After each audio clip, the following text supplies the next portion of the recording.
Yo! Hi Barbies, hi Kens, hi cuties. How we doing? How we doing? Surprise! Live and alive. We out here. We out here. What if I told you I went live because Dark and Darker season release got delayed? What if I told you that? What if I told you that? Listen, no Cam today, okay? I know, big sad. But hello, sweet things. We got Friar Tuck, we got Jazzy, we got Albie. Y'all looking particularly cute today. Bob! We got Bob! Let's fucking go. What a bunch of cutie patooties. Applause. Oh! For me? Why, thank you, no one. Welcome in, cutie. Hope you're having a lovely day. Y'all, today is Thursday, January 29th. I'm stoked because my favorite game has a new season dropping today. Okay, probably a little later today. They're working on it. They're updating. They're doing the thing. Go, Daddy! King! Yo! What's up, cutie? Oh my god. 23 months. That is almost 2 years. Crexos! The one, the only, the Crexos. The one, the only, the Crexos. Let me, alright, Goat Lord, you know. You know what it is, Goat Daddy. You know what it is, Goat Daddy, when you're ready. 23 months. 2 fucking years, man. Uh-oh. Uh-oh. Man, I don't want to yell. Okay, you know, I'm Goat Daddy. I'm sorry. I have to do this. This is okay. Listen. It wasn't me. It was the wheel. It wasn't me. It was the wheel. Goat Lord, how could you do this? Oh my god. Canceled. You're canceled, bud. Yeah. Big time canceled. Yeah, I can't believe, me personally, I can't believe Lord Goaty would do this. But there it is. Okay, is that good? I feel me. I don't like that. I'm gonna take that one away. Okay, whoa, Jazzy's streaking. Whoa, 5 stream streaks. Y'all are streaking. 7 streaks. Whoa. Yo, you guys must like V's. Hey, whoa. With the hype train and the hey? Hey with the prime? Hello? Cutie, hey. Thank you. Whoa, okay, guys. Hey. Welcome in, cutie, hey! Bob, 23 months. Guys, whoa! Yo! Oh my god, Hayes. Ah! Okay, please. Please. Hey, this is it. Okay, hey, this is you. Cutie. Here you go. What you gonna get? Oh! Peepo shy. Peepo shy. Hey, now don't get pregnant. I am going to hold your hand. Okay, /me holds your hand. There we go. That's nice. See? That's nice. We do a little impreg. Okay, just a little bit. Remember, guys, wear a glove if you hold hands, okay? That's where the babies come from. Everybody knows this. All right? This is common knowledge. Jazzy's giving me the huh. Uh-oh. Jazzy, wear the glove. All right, there it is. There's hey. Okay, wait, who was next? Bob.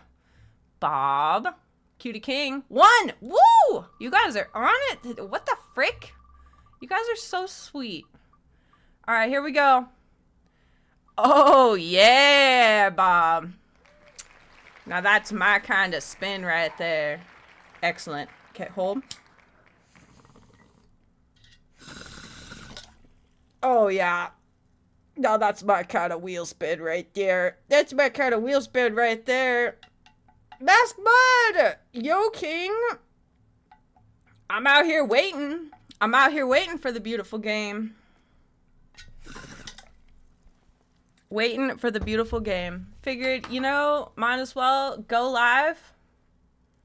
Hang out for a little bit, because you know they're going to delay that shit. You know they're going to delay it. So, we catching a vibe over here. Hope you're doing good, Mask Mud. Hope you're excited for the dark and darker shenanigans. I'm fucking ready. Yeah, don't wash your hands if you're trying for a baby. Yeah.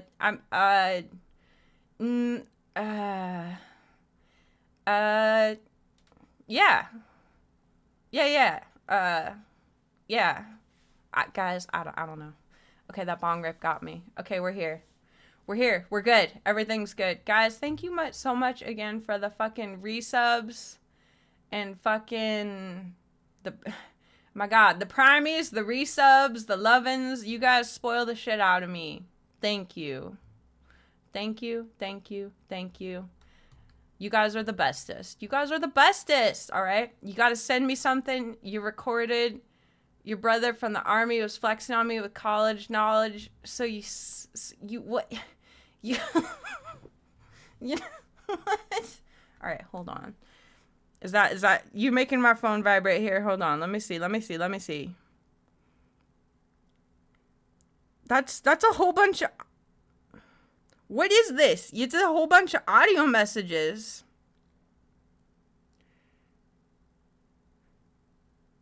Matt, I can't. It's not... Oh, it opened. It's too much. I'll watch it in a minute. I'll watch it later. Okay, I'm sorry. It's too much going on. Mask Mud, you know I'm not good at... I fucking... What's it called? Multitasking.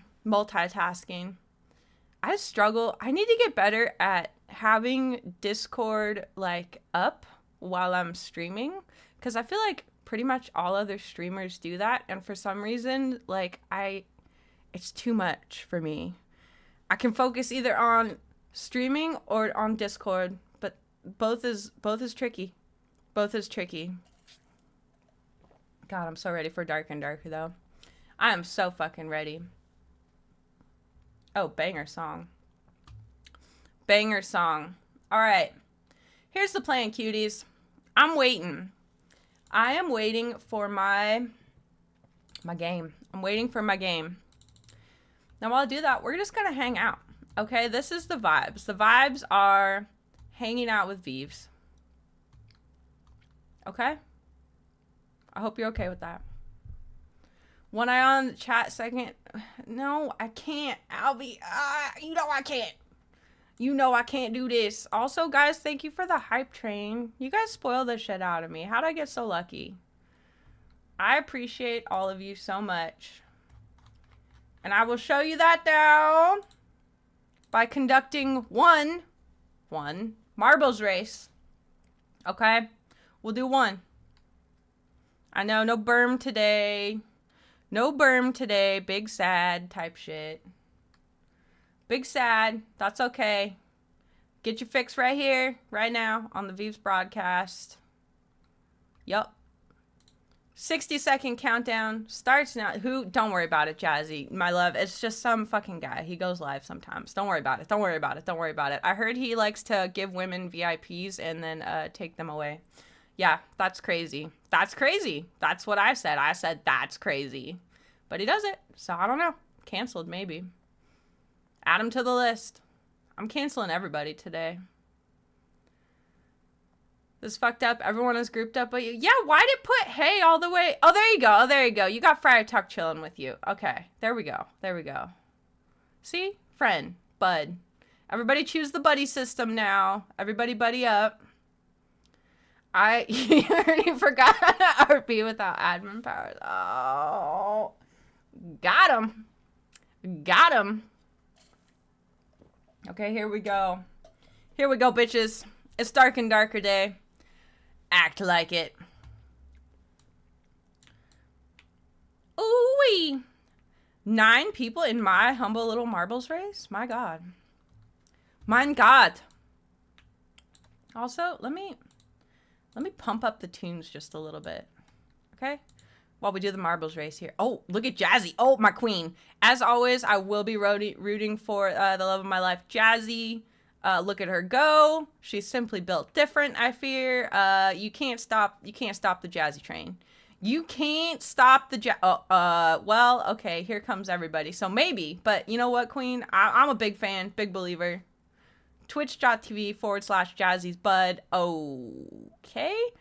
Jazzy, literally everyone's passing you. Jazzy? You gonna let Hay beat you, Jazzy? Oh, no. Not like this. Not like this. Let's see it. Ooh-wee. Looks like about half went down one side and half the other. Ooh-wee. Who's it gonna be? The winner gets... What does the winner get? What does the winner get?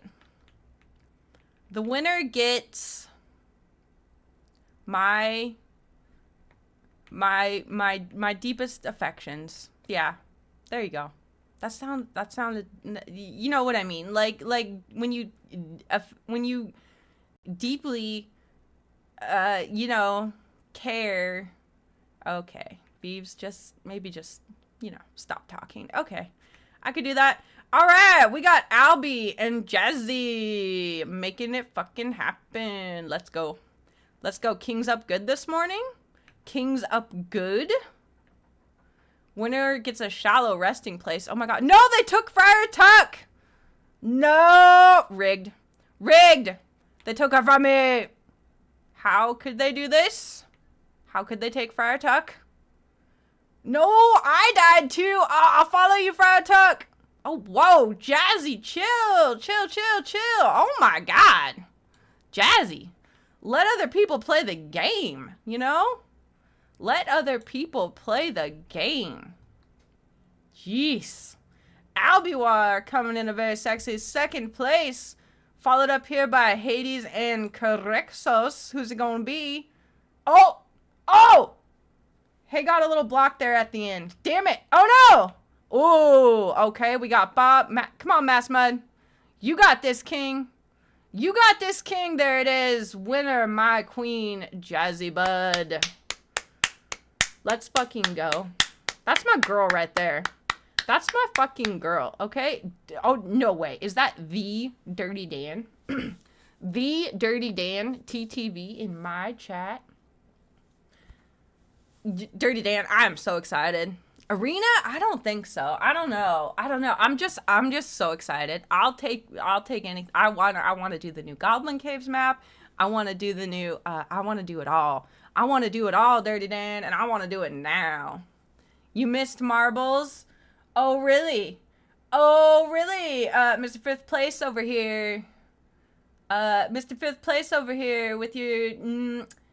Look at. Okay, wait. Crexos has so many points. I think I said this last time too. Crexos, how'd you get all these points? How did you acquire, like, you're up so good. You're so far ahead of even Jazzy, our resident marbles enjoyer. Holy. They said the 30th, their time, man, if they actually put out arenas so soon, I'd be so stoked because feel like we got so fucked over on arenas at the end of last season there. Well, there it is. Good shit. Good marble shit. Also, Dirty Dan, I hope you're having a lovely day. I hope you're pumped up for the god dang dark and darker. I know, I think this set is supposed to be up in about 20 minutes, but I'm over here like, I don't trust it. So, I'm just doing my thing. You Jazzy, you didn't miss Marbies. You literally won. Okay. Jazzy, hey, are you guys teaming up on me right now? Hey, are you guys teaming up on me right now? Not fair. Teaming. Can someone report those two for teaming, please? Thank you so much. Someone report them. Teaming. Not cool. Kind of cringe. Nuh-uh.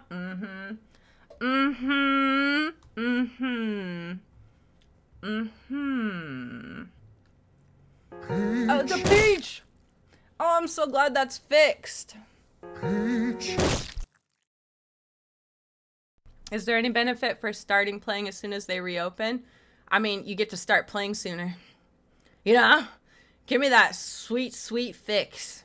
Give me that sweet, sweet new season fix. I'm just excited for there's new maps too. There's like new things to explore. There's new map, new modules.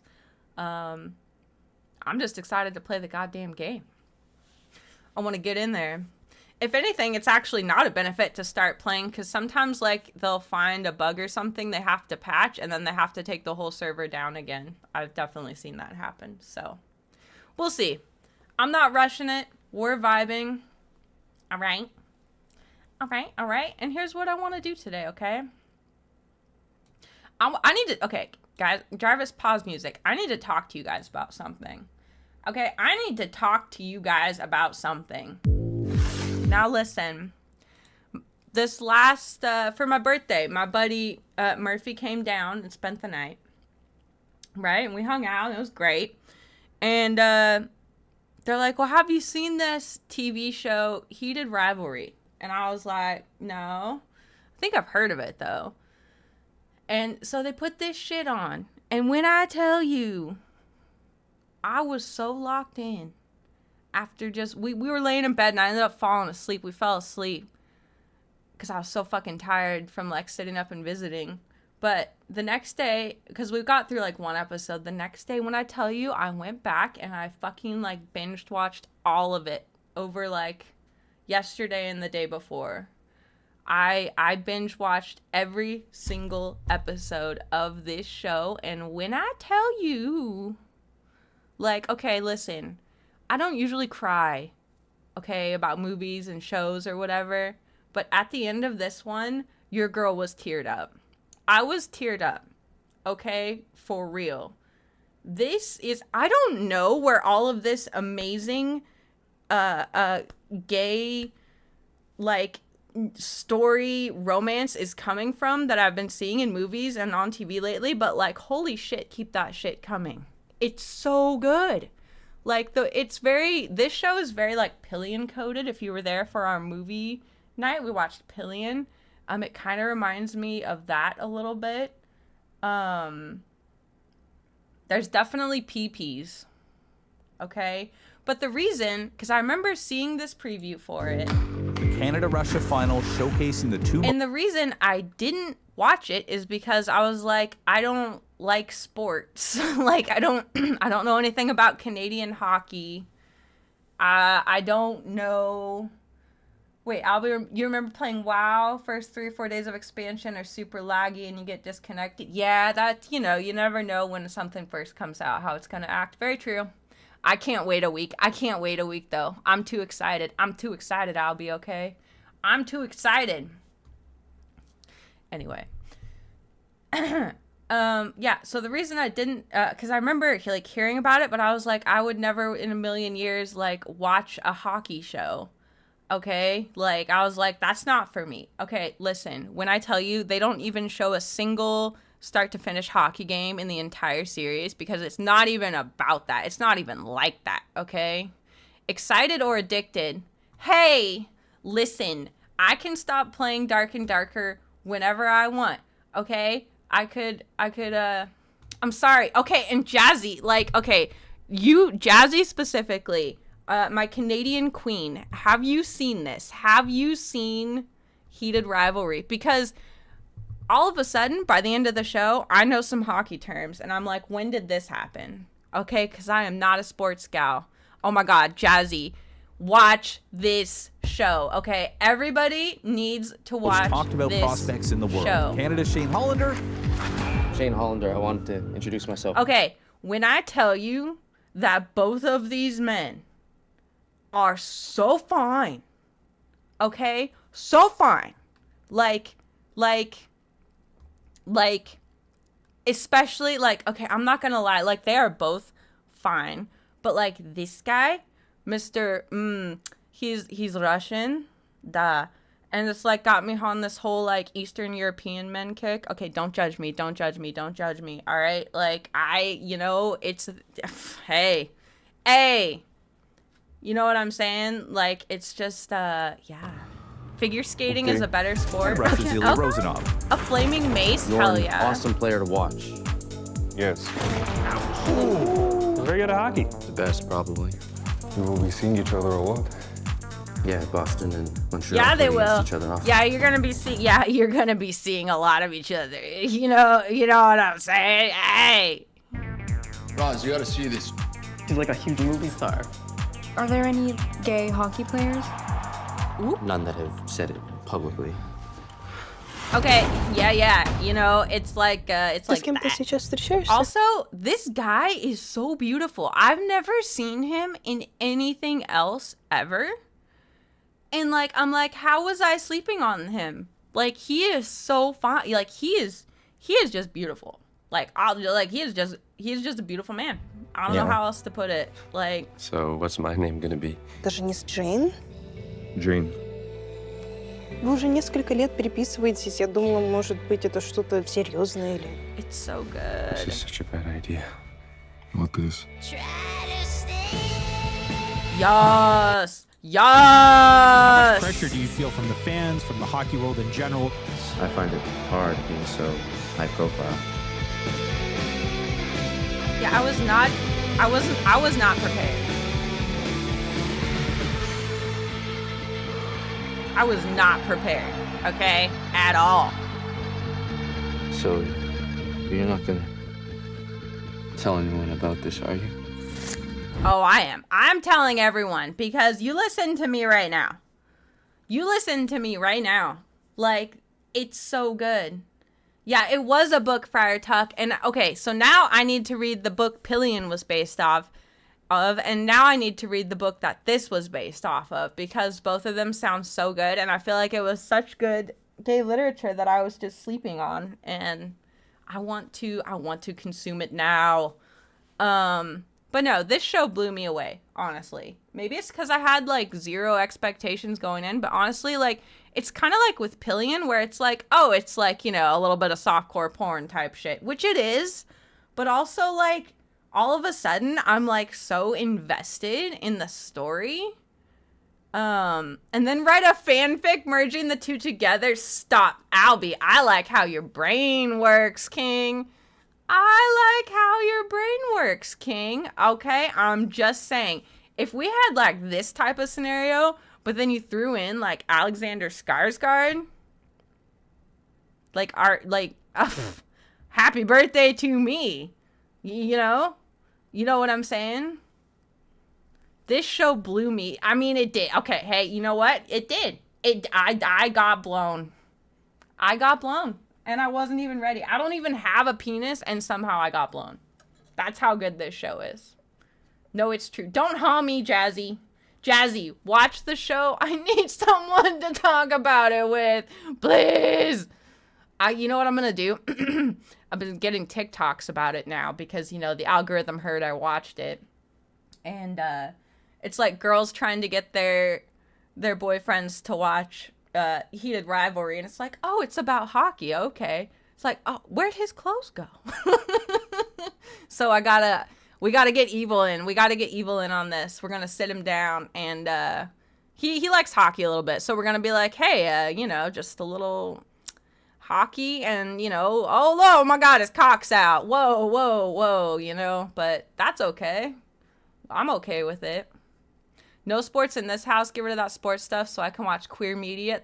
I mean, and that was my thinking, hey. I was like, I'm not going to watch a hockey show. Like, even if the boys kiss, I don't care. I'm not into hockey. It's not even about the hockey. It's not even about the hockey. You finished Fallout Season 2? But wait, no, there's still one more episode. There's still one more episode next week. But I'm all caught up as well, Albie. I'm all caught up as well. Even I watched the new episode that came out yesterday. There better be one more episode. That didn't feel like a season finale to me at all. Like, hello? That better not have been a finale. Although it was a pretty cool episode. Maybe it was a finale. Oh, no. I thought they were supposed to... Oh, no. Wait. I don't know. Now I don't know. But it definitely, I am so glad that I played the New Vegas game before watching Fallout, because I feel like there's so much stuff. It's like the Leonardo DiCaprio meme where he's smoking and pointing. Like, that was me every few minutes watching that. I was just like, I recognize that. I did that. I remember. I don't care what they do in their own home, but they should keep this sports stuff out of the public eye because it's damaging to children. Oh my God, so true, hey. This is actually really dangerous because your son could grow up and play hockey. Okay? Careful. Careful now. You don't want to be exposing kids to hockey too young. All right? Next thing you know, they're out there slinging pucks around. It's crazy. I know what the... Yeah, and now I need to, now I know these hockey things. Like the cup. You know, they play for the cup. That's the big one. And a lot of it takes place, like, in Canada. Because he's, this guy's character is Russian. This guy's character is, half Native Canadian, or no, and, like, his dad is white, or maybe, something like that. Something like that. So he's, like, Canadian. But yeah, he plays for Boston, and then he plays for Montreal. It's either Montreal or Ontario. I want to say it's Montreal, though. The Montreal Metros, right? You know? I need to play the other Fallout games? Perhaps. Perhaps. So anyway, now I'm on Heated Rivalry TikTok. And also, guys, this is a Canadian show that had basically no budget and was shot in 37 days. Okay? This had no budget and was shot in 37 days in Canada. Okay? And I never want to hear anything about things need a big budget to be good again, because this, again, was so good. Like, the way they told the story, like, the way they developed the characters, the way they, like, revealed things throughout the season. 6 episodes was not enough. I need more immediately. And also, I immediately want to rewatch it. Which isn't super common for me with TV shows and movies. But yeah, this got me hooked. But I was seeing some discussion on TikTok about why specifically a lot of, like, straight women or straight-ish women are drawn to watching, you know, two guys kiss, okay? And, like, what is that? Like, psychologically, like, why does that appeal to so many women? You know what I mean? And I saw one TikTok that was saying, like, you know, it's in a way, it's like seeing two equals go at it, you know, instead of there being any kind of necessarily, like, social power difference. You know, we live in a patriarchy, right? So, like, by default, men are just going to kind of, like, have more power because it's a patriarchy, right? And so, like, seeing for a lot of women, like, there's a lot of spectatorship to it as well. Just like, you know, I don't have a penis, and so for me it's kind of fascinating. Like, it's fun to watch. Like, I you know, hey, yeah, 11 out of 10 would watch anytime. But please, if you haven't seen Heated Rivalry, good God, please go watch Heated Rivalry right now. Okay? But I do want to I need to find some kind of video breaking down the psychology of why women like to watch men on men. Because I feel like that's interesting to me about the whole power dynamics and everything of it. Also, he's in the show, like, he's definitely a little bit more like the dominant one. I mean, they both are, but he's definitely kind of more. Holy fuck. Like, oh my God. Like, he's just so... He is so hot. They both are, okay? But something about the Russian accent and just, like, just pin me up against the wall, you know what I'm saying? I consent. So there it is. The only heated rivalry you care about is Tony Blair and Gordon. Okay, hey, it's... No, it's not like that. Hey, you go watch Heated Rivalry right now. Go watch it. Man, but like seriously, it's so good. It's so good. I can't recommend it enough. Yeah, again, very, very pillion coated kind of. You know what I'm saying? So, that's my rant on that because like I just had to get it out. Like, holy shit. And now I'm all over the TikTok. And I was very late on this, okay? This show came out, like, in November, December. So, like, your girl's a little late on that one. What is the respectable amount of times I'm allowed to watch this on repeat? Listen, girl, you watch that as much as you want. We listen and we don't judge. How did this turn out even better than expected? So true. Back for my daily rewatch. And that's what I've heard so much is that so many people are rewatching because the way the story is told, it's definitely like you can go back and like you'll get more. I feel like you'll get more out of it. You know what I mean? You get more out of it because there's like little things you can catch that maybe you wouldn't have seen before. Oh, wait. Hold on. Are we with the video?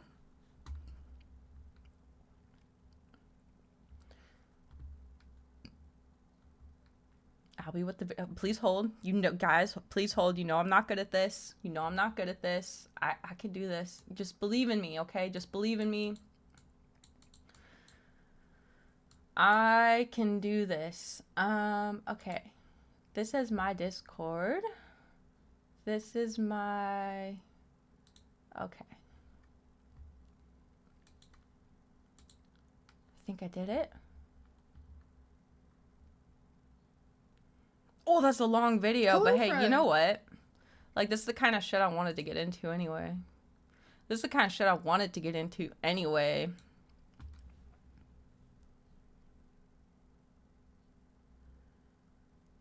Evil's messaging me like, dark and darker soon. Recommended almost a year ago. I'm sorry, okay? Albie, hey, I love your recommendations. You know that. I'm sorry I don't get to all of them. That's my bad. My bad, King. I would like to apologize. I'm sorry. I want to know more. Why do women write so much gay fan fiction? I have to know. Please lay it on me. Welcome back to Professor Strange's Omegaverse. Oh, like literally, it's that same time of year. Must be in the air. Time to write some gay fan fiction.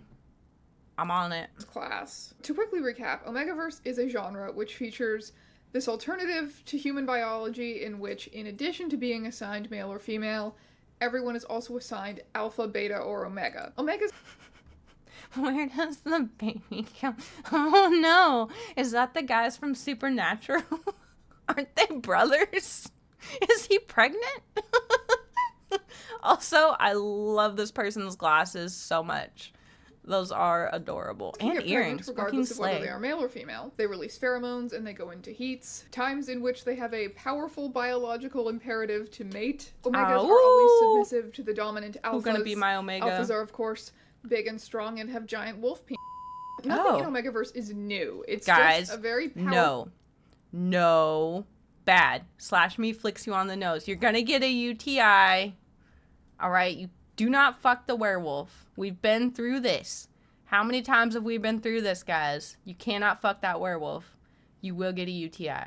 Okay? Just remember that, please. Full synthesis of a bunch of fanfiction tropes which existed before. It was created in the year 2010 by a supernatural fandom kink community on LiveJournal, and the original purpose of Omegaverse was indeed wolf pseudoscience-inspired porn. Not the supernatural fandom. It's spread all over fandom, into published romance novels, into Asian fan spaces, and even pop culture. And you can do a lot of really interesting world building with Omegaverse. Are you going to treat it like a fantasy world where pheromones and pair bonding work more like a magic system than biology?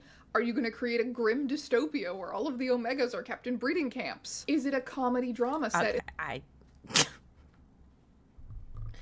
You lost me at breeding camps, I'm not gonna lie. You lost me at breeding camps with that idea. I'm not gonna lie. Who thought of that? Who thought of it? Probably some in the guy. modern world, pointing out the absurdity of heat and mating cycles and Omegaverse's alternative sexual scripts by contrasting it with also having all of the characters work at Taco Bell. Many readers think that Omegaverse is icky. Okay, guys, I got it. So I'm in Middle Earth, and Aragorn wants me, but I work at Taco Bell, right? I work at Taco Bell, and Aragorn comes in, and he orders the cheese quesadilla, and I'm like, but what if instead of the cheese quesadilla, it was my vagina? Thoughts? Sode! Oh my god! My future sugar daddy Sode is here! Hello, King! How are you? Mwah! Kisses to you. I hope you have been so good. I hope everything has been good for you, because you deserve all the good things, King. We stan our Sode. Kind of like the Sexy Plumber video. Lots of interesting stuff in between silly Omegaverse. I dig it. I dig it. Your favorite book is about gay werewolves? Oh my god, drop the link, King. Drop the link, King. Don't gatekeep. Do not gatekeep the gay werewolves, okay? Also, guys, again, I will reiterate, in real life, do not fuck the werewolf. You're going to get a UTI. Now, if it's a fan fiction, pop off. There's no UTIs in fan fiction, so you're good. You're safe. But, you know, just, I know, Jazzy, I know. Just, you know, keep that in mind. Yeast infections and UTIs, not fun. It's called Wolf Song by T.J. Klune. I have so much gay literature to catch up on. It's actually like, I'm excited. I kind of have been in a reading funk. And so like, I'm going to see how I would be able to get my hands on some of these things, because yeah, I need to read the book Pillion was based off. I need to read the book that Heated Rivalry was based off of. And now I need to read Wolf Song by T.J. Klune. Okay. Write that down. That's my list. That's my list. And is your favorite queer author? Highly recommend. His books got out of slump. Oh, okay, see, that's what I need. Yeah, that's what I need. You know, it's okay to think it's icky and to not want to read any of this kind of stuff in your spare time. True. And it's also perfectly okay to like something that other people think is gross. So whether you enjoy Omegaverse for the erotica, you enjoy it for the world building, or you don't particularly enjoy it at all but are down to learn about its significance, take my hand, friends. Join me once Slash again me on takes an her Omegaverse hand. adventure. Oh, An they're gonna accusation- get us pregnant. They're trying to get us pregnant. Don't take their hand. That's how you get pregnant. What did I say earlier, guys? Glove up.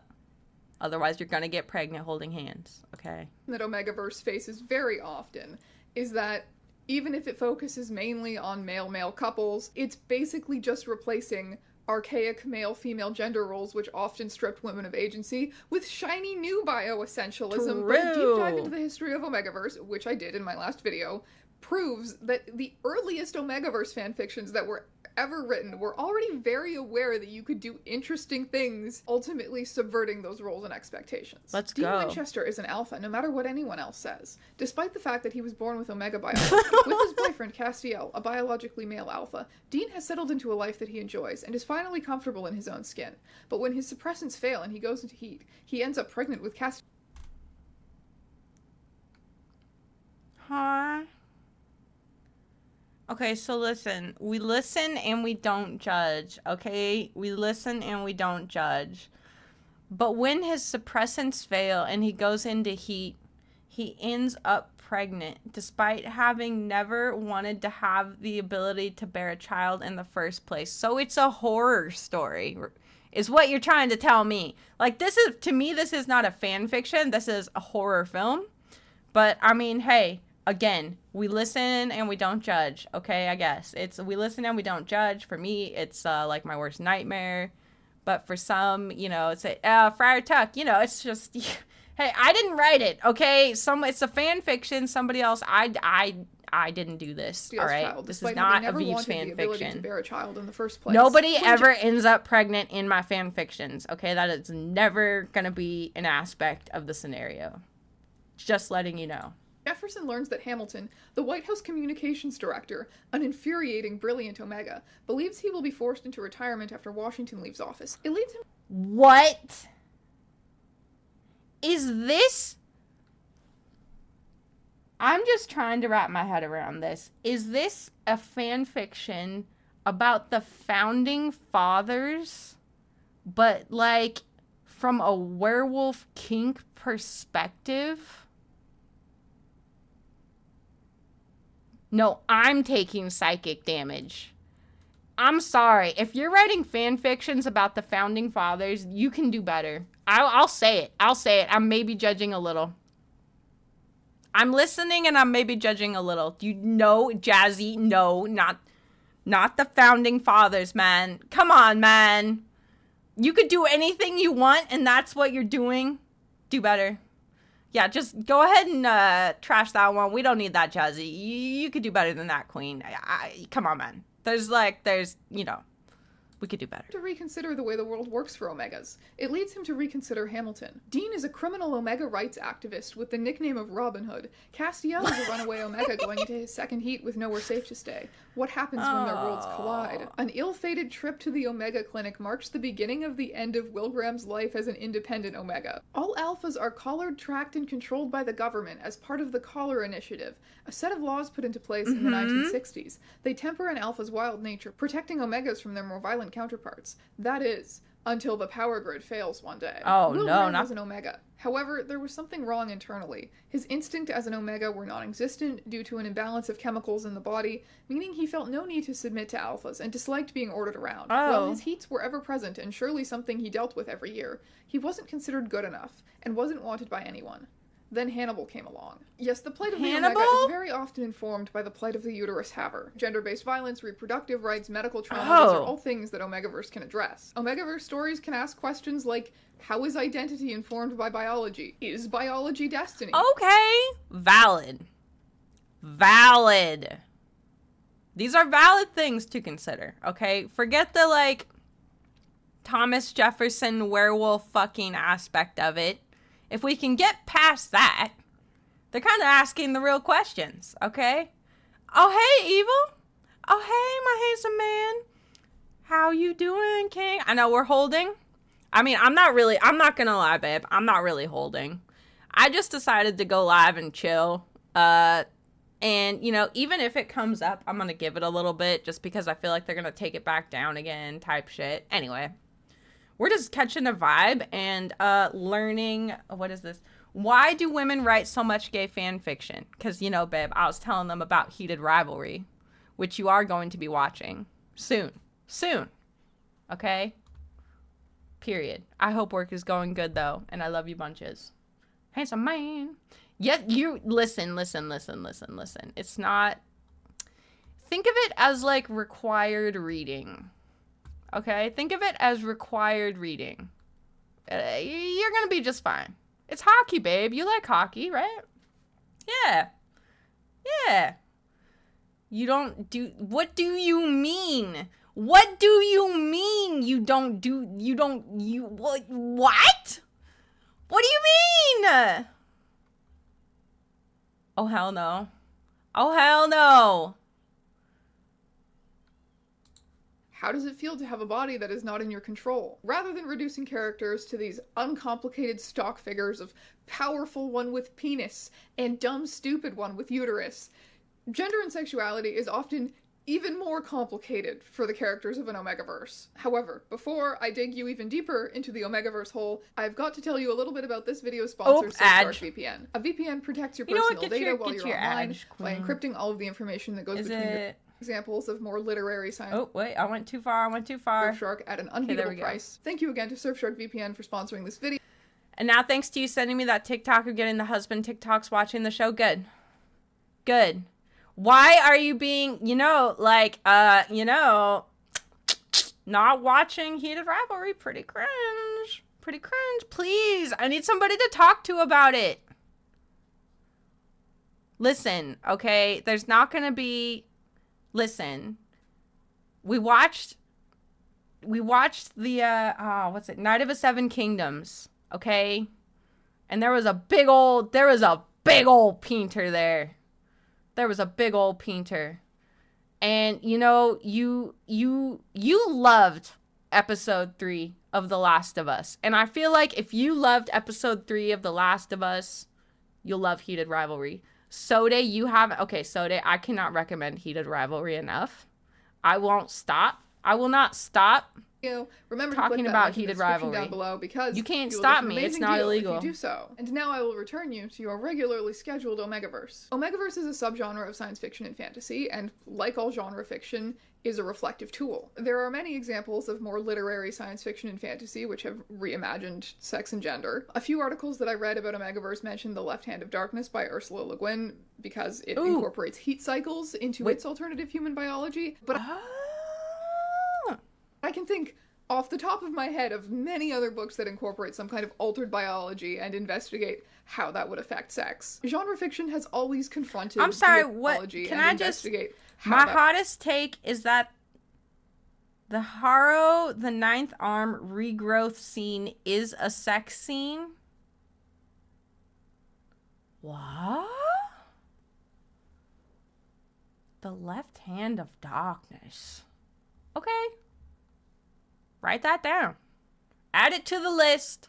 Go ahead, throw it on the list. Would affect sex. Genre fiction has always confronted the absurdity of our own societies and of actual injustices, and expanded our understanding of what is possible by asking, what if it was different? Yeah, it's like super weird, a world where humans have heat cycles, and it's totally unfair that omegas are denied certain jobs just because they're smaller on average and have uteruses. Wouldn't it be like crazy if Why half does of my the population I keep seeing like my mouse, it like flickers like it's down here, but it's not. Every month, and there was like a bunch of really common disorders which made this exponentially more painful, but medical professionals don't really tend to care because this subset of the population has always been expected to suffer. What if can we just can we get that that uteruses? Can we just get that on repeat here? Can we let's just listen to that one more time? It'd be like crazy if half of the population bled every month, and there was like a bunch of really common disorders which made this exponentially more painful, but medical professionals don't really tend to care because this subset of the population has always been expected to suffer. What if we laid eggs? Do we lay eggs? I honestly feel like I've been immersed in Omegaverse for almost a month now, and I don't think I know what sex is anymore. Like, I think I need to go read a middle school biology textbook to like remember what the normal one is. Omegaverse is absurd. But how much more absurd are we really? But of course, when you read Ursula K. Le Guin, you think, oh, well, of course, it's all thinly veiled feminist theory. This is an obvious exercise in reimagining human biology and society to point out the absurdity of the patriarchal control of our own, of course. Of course, That's yes. literature. Yes. But not Omegaverse fanfiction. Omegaverse is funny wolf porn written by internet weirdos, and it's probably full of typos anyway, so what kind of literary value could it possibly have? Well, I'm gonna tell ya. Early academic writing focused on fandom tended to come to the conclusions that it was this really interesting and subversive, semi-utopian space. Fandom is a space not gatekept by publishers and their financial interests. There's no trends you're pressured to follow, it's just pure expression. It's not bound by what is normal or acceptable, it makes up its own norms. It's this place where marginalized voices Which I feel like can be a fantastic thing and should be a fantastic thing, but I also feel like there's always going to be some people that just take it too far. You know? There's always just going to be some fucking people that take it too far. Patch process is complete. All right. Whatever. And twist it to fulfill their own wishes and reflect their own desires. It's been called modern folklore because of the way these communally told stories grow and change and become this creature that doesn't really feel owned by anyone. I totally agree with that take, by the way. I think it is a modern example of the folklore process, this kind of instinctive storytelling that people do. So fanfiction is just this limitless space for play and fantasy. And yeah, like back in caveman times, I would have been around the fire. We would have all been sitting around the fire, and I'd be telling you guys my fan fiction stories. And we'd all sit by the fire, and I would tell the stories. It is the domain of almost entirely women. The you know vast you'd be there, majority of Jazzy. Writers and readers you know of you'd fan show fiction up. are women, a demographic that has historically really been excluded from the mainstream media. So they're using fan fiction to fulfill these desires that the mainstream media never will for them. So why is it that they are writing about gay men so often? To explain the most common conclusion that people come to about this, I need to take you back to the first modern And then media 100 fandom. years later, those fanfics would become basis for a religion. Oop. Oop. He's right, you know. And their most favorite, bestest special boys, Kirk and Spock. Wait, Star Trek seriously? fandom took off Not in the Kirk and 1960s, Spock, man? And yes, this was pre-internet, so fandom looked a bit different. People tended to meet and socialize at conventions. Yo. And they circulated their fan fiction in zines. You could get all kinds What of are they Star Trek making? zines. What are they making Kirk and Spock do? A one-shot? Hey! Hey. Not the one-shot. Some Yo. might focus on fan fiction about the show in general. Many of them focus specifically on Kirk and Spock, Oh. and then even within that category, Oh you my could get God. Kirk Spock zines that were perfectly family friendly, I and never you could get knew some this. that were the raunchiest thing you'd ever And read I in your fucking life. love Something Star that Trek. I just learned actually, which I will put on screen the paper that I read, which told me this very fun fact, which is that these types of fanzines were actually popularized by earlier science fiction fandom. Science fiction magazines that were filled with short stories were popular starting around the 1920s onwards. I have Oh, wow. not from the 1920s, unfortunately. What? But I have. Let's take her out of the plastic. What year? I want is to this? see. I have one from 1968. Yo! There used to be a used bookstore in Toronto that I could get these super cheap at. So this is an example of like what a sci-fi magazine looks like. Why is Canada hogging all the good porn? I'm not gonna lie, like Canada keeps coming up in these conversations about gay literature. Why are y'all gatekeeping up there? Hey, share with the rest of us. All right? Sharing is caring. Well, you see. In 1968, will you focus? There we go. Ooh. I Satan's think World. analog is still going today, by the way. A good number of them are still going today. They're not like Whoa. the focal point of the science fiction community anymore the way they used to be. But Gatekeeping anyway, that was just a fun little crossover with stops. another fixation of mine. So there we go. Fans of these magazines started filling the weeks where there would be no new releases with their own magazines, which included amateur writing and discussion. That's awesome. Obviously, that's really cool. But it did tend to be a bit of a boys' club. Not that there weren't totally women science fiction writers, often under male pen names, but Star Trek zines, on the other hand, somehow ended up being like almost entirely and openly the domain of women. In Pornography by Women for Women, with love, Joanna Russ asks, why don't the women who read them and write them simply read romances and be done with The fan fiction studies reader. What?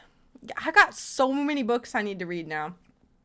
I'm honestly kind of here for it. it? Why the drag? Why project the whole process onto two male science fiction characters? First of all, Kirk Spock is not about two men. Kirk is a man, to be sure, but Spock isn't. He's a half-human alien. Susan Goober has speculated Alright, in recent Evil. essays that I'll when see women you science later, fiction love. writers write about aliens, they are very often writing about women.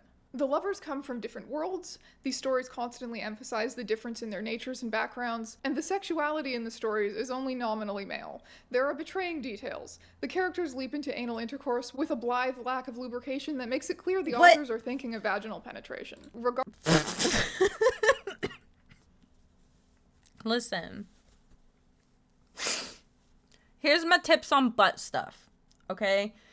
Here's my tips on butt stuff. Listen. First of all, cleanliness. Okay? Wipe yourself up first. You know, if you're gonna if your butthole is going to be involved, get that shit cleaned up a little bit. Okay? Second of all is lube. Okay? Don't hurt yourself. Like, you really want to take it slow. Just you know, it's just, and also breathing helps a lot. Just breathe, you know. But yeah, that would be my recommendations for these types of things. Yeah, there you go. The type of woman who was drawn to Star Trek fandom, Francis Coppa writes, they were better educated than most, heavy readers, and scientifically literate. Fan fiction and fan communities in the age of internet. Jesus Christ, that's so cool. I never considered reading a book about writing fan fiction. Does that make sense? I feel like I should have too, but like I I don't know. I guess I never have. Perhaps their involvement in science or in science fiction partially explains some women's great and instant affection for the character of Mr. Spock.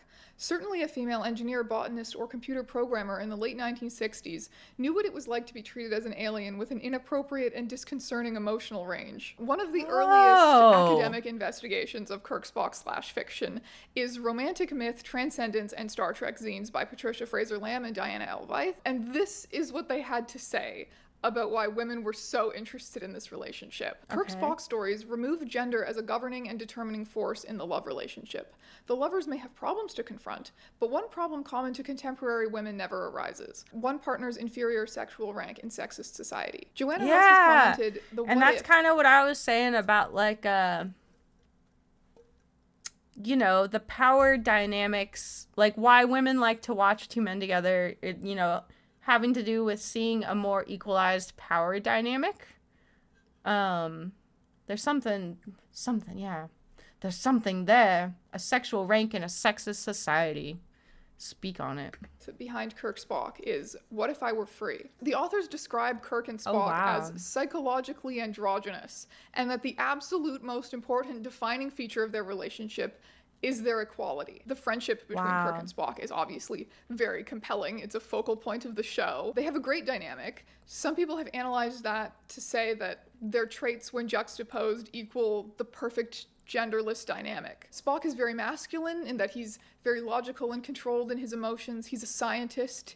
He's also much physically stronger than Kirk because alien reasons. But he's also feminine in that he's very rarely the initiator or the pursuer of romance or sex. He's also a subordinate who is extremely loyal to Kirk and has no desire to command and the like ship Spock's himself. whole thing, sorry, Star Trek nerd here. Spock's whole thing too is that he's like half human.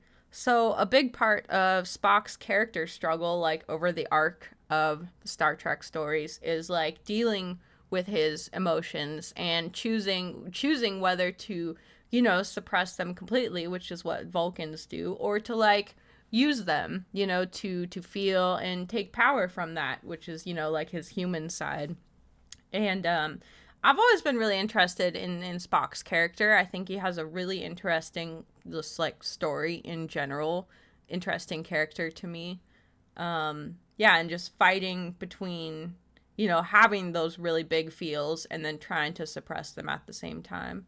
You've never seen Star Trek? Girl, you go watch the original series right meow. Right meow. So good. My favorites are, yeah, the original series and then the Next Generation with Captain Picard, Patrick Stewart, Mr. Stewart. Mr. Stewart. Star Trek is so good. Obviously masculine in that he is the ship's captain. He is the leader. He's much more confident and promiscuous. But he's also more stereotypically feminine in that he is very emotional and sometimes reckless. He often has to defer to Spock's knowledge and expertise to solve problems. Can I be honest though? Like, I'm gonna say it. I've had 35 years on this planet now, so I'm just gonna say something. Okay? Like, everyone says, oh, women's so emotional, you know, like, having big feels, that's so feminine. And it's just like, I've seen men act up way more in my life than I've seen women act up. So, I don't know. I know big emotions and outbursts are often attributed to women, but goddamn, that's not been my experience on this rock. I don't know. I feel like it's just some projection, maybe, you know? Problems. And so they have a great mutual respect for each other. The role of who's in charge and who knows how to solve the problem and who's in peril changes constantly between the two of them, and they're always in it together. Rather than attempt to make Kirk more cautious, Spock's solution is always to accompany his lover into danger, to be there to protect, save, or perish with him. Their adventures are shared. There are no wives. No one stays at home to worry or do the laundry. There are no social expectations for a relationship like theirs. There are no prescribed roles. There's no transactional nature to it. Unlike... Also, LOL, I was just looking at Dark and Darker really quick, and they were like, oh yeah, it's patch process is complete, yep. And then like 5 minutes later, they're like, sorry, we're currently experiencing a temporary connectivity outage thing. Yeah, see, this is why. This is why I wasn't sitting around twiddling my phone. thumbs. Unlike marriage in the mid-20th It'll be century. ready is when what I it's was gonna ready. say. I'll pick up When my I'm phone. ready. Kirk and Spock's loving behavior towards one another is behavior many women presumably yearn to share with a man, to receive and reciprocate, for both partners to be capable, independent, for each to contribute a loving strength, and to be loved for strength, not for weakness, for each to be permitted occasionally to be weaker and vulnerable without having to be passive, dominated, or afraid. In an interview in 1981, one very popular Kirk Spock fanfiction writer said, "The problem is women who don't like their own bodies enough, they can't see themselves saving the universe once a week. They can't let their own sexuality out without becoming dependents or victims, so Kirk and Spock do it for them. The sex in Trek fiction, written by women for women, is female sexuality." There you have it. Slash fiction isn't even gay, you know, despite appearances. It's straight women's sexuality through and through. I almost forgot to mention this when I was making notes for this video because it seemed so obvious to me, but slash fiction has never been about reflecting the experiences of actual gay men. In fact, in the early days of Slash, many women did not think of the characters they were writing as gay and might even be offended if you suggested such a thing. There we have it. It's nice and clean, squeaky, absolutely squeaky clean. There we go. It's a women's fantasy about finding someone who values. But like one thing I enjoyed so much, and I think that's what I enjoyed about both Pillion and Heated Rivalry, is watching how two men being together, they kind of have to break away from those like patriarchal molds of like, don't show affection, especially not to another man, right? And like that's part of the allure of watching the story for me, is like watching them break down those walls and like be men being soft with each other. You know what I mean? I mean, while they're being hard. You know what I'm saying? You're being soft while you're being hard. If you know what I'm saying. Does that make sense? Them as an equal and just wants to have a fun life with them instead of own their uterus. Damn. Damn. Ain't nobody own my uterus. Ain't nobody own it. I honestly kind of wish they would just take it. You know, I've tried to like look into that before. A hysterectomy, right? And you go to the doctor and they ask you questions, right? They're like, "Well, are you married?" I'm like, "What does that fucking have to do with anything?" They're like, "Do you have kids? How old are you?" You know what I mean? It's like, excuse me, like, the fuck? Fucking fuck? The fuck is it? Will I wear wigs? Yeah, I will wear wigs, and I will continue to wear wigs. I have worn wigs, Jazzy. Yes, it's true. Tells the people I have worn wigs. Megaverse completely obliterates that explanation of Slash. I do think all of the writers I just quoted were definitely onto something about the appeal of Kirk and Spock specifically, and I think that their ideas still apply to a lot of modern day Slash. Wanting to see an equally competent couple who go on adventures together and no one ever stays home to do the laundry. I still can't think of and I mean, there it couples. is, right? I think that she just hit the nail on the head there. It's about the equality that you see like in the dynamic of two men. Absolutely. Media who have that dynamic. But put the majority of Slash fiction aside.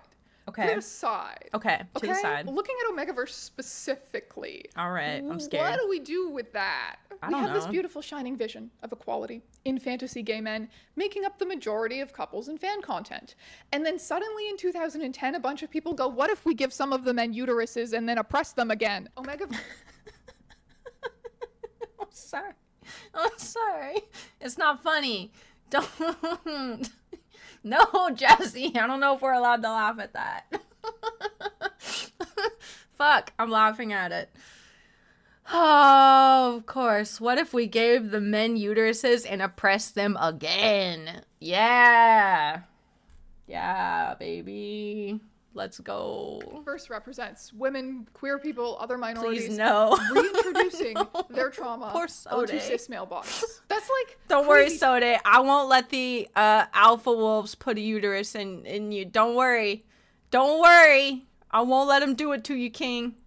Get thee behind me. I'll protect. I allow laughing at this male approval achieved. There you go. Count, okay? This is why I quote people who are smarter than me. Otherwise, You gonna let them put a uterus in you, Albie? What's your thoughts? Uterus? Huh? just stand here and go, God. How many men do we think would actually, like, if there was magically a way to, like, for men to actually, like, just get a uterus and start having kids, how many men do we think are actually going to sign up? No, really. No, really. I want to know how many men are actually going to sign up and get impreg. Because I'm thinking the line's going to be pretty short, you know? Guys, this is crazy town. Have you heard about Omegaverse? I put out a post on Tumblr asking for Omegaverse readers and writers to tell me about their experiences with the genre, and a couple people echoed very similar sentiments. I suppose what intrigued me the most about this trope was expressing myself as a female without the characters being female. I know what women go through, and I experienced the horrors of being born with the parts I was given. I mean, being seen as a sex object around the age of 10 can really fuck someone up. Well, it would save you some time. Wait, now, hold on. But now, do you want a vagina or do you want a uterus? Because, like, we're talking two very different things. Two very different, you know what I'm saying? Like, if you're going to have a uterus, you're going to have a period. You're going to shed your uterine lining every month. But, I mean, you're not wrong about it saving you some time. I just, you know? I don't partake in media that conveys or exploits this. I don't want to watch or read a show where a woman is stalked, harassed, and raped. I lived through that myself, and I still have to live with being a woman in this world. I started writing fanfics to make my characters explore my trauma when I was too young to understand it myself properly. I suppose Wow. Using your fanfiction to express your trauma. Holy shit. Like, I'm positive. Like, I don't obviously, like, have any of the shit I think I wrote back in the day on me, but, like, I feel like I definitely probably worked out some trauma through my fan fictions. You know what I mean? Like, so much of my fan fiction stuff involved me being, like, saved, right? Aragorn would come save me. Dracula would come save me. They would take me away, you know, from where I was to something better. And, you know, like, that's definitely, yeah, that makes sense. Like, I hated my home life, you know what I mean, on all fronts. And so, yeah, I wanted to be saved. Like, I wanted, in some kind of fucked up Freudian way, like, it's definitely, like, you know, a lot of it's, like, daddy issues, probably. Like, you know, I just wanted just some adult, you know, I needed an adult around, man. Like, I didn't have that kind of, like, protection, I guess you could say, that you should feel like you have when you're a kid, right? Like, I never really got into that. So I don't know, you know, there's some psychology, something there. There's something going on. She's got daddy issues, I fear. Oh God, look out. I enjoy reading ABO because I'm continuing that exploration without it hitting too close to home. So far, academic engagement with more problematic elements of slash fiction and fan culture like Omegaverse it was a good outlet, Friar Tuck. You're so right. It is right. naturally safer to maintain and perpetuate the darker slide of slash fan fiction, essays on power, consent, and the body. Guys, I can't take more books. There's so many ones I want to read. There's so many books I want to read now. Holy shit. The myth that women write and read slash because they seek the egalitarian romance they cannot find in real life. Damn. It is certainly far safer than to consider that thousands of women around the globe find sexual relief when writing and reading dark slash fiction filled with rape, abusive relationships, emotional manipulation, humiliation, non-consensual drug use, forced pregnancy, sexual slavery, bestiality, incest, daddy king, tentacle sex, amputation, suicidal thoughts, and self-harm. Oh. I didn't do that part. There was no. Okay. Can I just be so for real? Like, sex amputation that's crazy. Right? Like, am I being a judgmental judgerson when I'm not gonna lie, like, I feel like a boomer, I'm gonna say it, but, like, I don't get it. I don't get sex amputation. I'll be so for real. Maybe it's just not my thing. I don't know. I don't know. Please, if you cut something off, I'm not. It's not. As long as it's just a fantasy. Yeah, you're right, Albie. I just please don't I hope nobody's trying to IRL it. You know what I'm saying? Yeah. Among other issues. So why do such a thing? Why create this world where extreme inequality between romantic and sexual partners, alphas and omegas, is a feature of those relationships? Because the implications of such a thing can be pretty dire. Because of the implication. If omegas women read uterus havers are just naturally biologically inferior, then what is the point of us having equal rights in society? You want to get an education? Damn. What's the point when you're just biologically destined to end up with a man who is superior and in charge and birth his babies and then be financially dependent on him forever if you don't want those babies Have to your starve? own babies. Such things reduce humans to the animal level, and that is precisely the scenario that we have in ABO stories. Humans reduced to their base animalistic behaviors and biological urges. Now that is most certainly a predicament we must ask. Does Omegaverse have the capacity to actually subvert our understandings of gender and sexuality? Or is it really just 1950s heteronormativity, but like a billion times worse and more violent? The simple TLDR answer is it is very capable of being both of those things in the hands of different writers. But it's time to unpack exactly how it might do those things. Even if there are parts of this video that might read as like a bit of a defense of Omegaverse. I will admit that not all Omegaverse is equally nuanced or thoughtful. I click on a fic with Omegaverse and it's the most brain-dead surface-level porn-brained piece of crap. I'm gonna get mad. Especially the most extreme Omegas are treated as subhuman, the MC is a sex slave, and is sold to an alpha mafia lord who is literally the devil from the Bible, and there is not a... People just be writing whatever. Okay, I used to think that my fan fiction that I used to write was pretty crazy. Apparently my fan fiction was just like basic as fuck. Apparently my fan fiction was just like PG-13. Apparently. People are out here, man.